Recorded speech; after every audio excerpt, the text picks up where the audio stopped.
even before blood was dry on one of the worst days in country's history.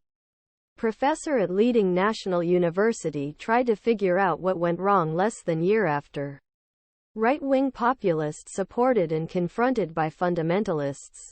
Criminal charges were brought back to power. The man, the academic wrote, was a public relations genius but an incompetent leader. He has repeatedly prioritized his personal interests over national interests and built his career on dividing the nation within himself. He appointed people to key positions based on loyalty rather than merit. Took credit for every success. Never took responsibility for failures. And seemed to care little about telling or hearing the truth.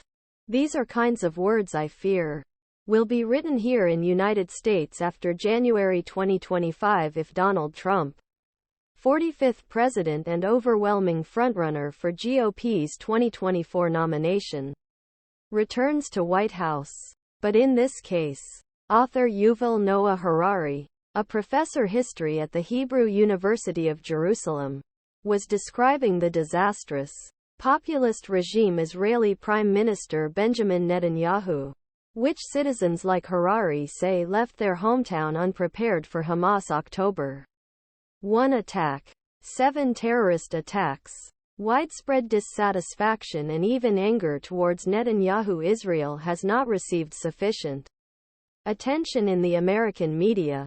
The media focused more on shocking visuals, horror stories of war, and President Joe Biden's role drumming up support for Israel. In this moment, the narrow-minded, ruthless Trump attacks his former close ally Netanyahu over something as small, calling Biden for a post-2020 election. It's easy to forget the strikingly similar stories these two men tell. And what a dire warning these stories are. Not only for Israel, but for the United States and the entire world.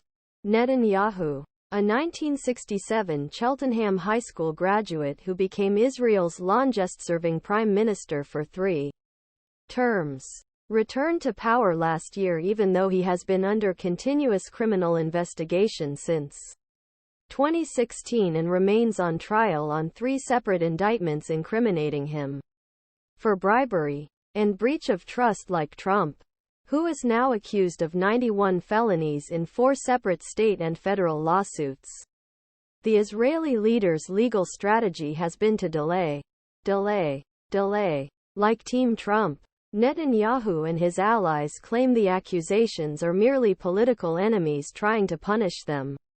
As with Trump, there are serious concerns that Netanyahu will use tools of political power to ultimately eliminate the accusations or reduce their impact.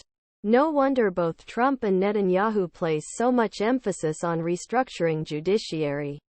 While for U.S. Republicans this amounts a political power play to appoint new justices, including 3 the U.S. Supreme Court. For Israeli Prime Minister it has become law.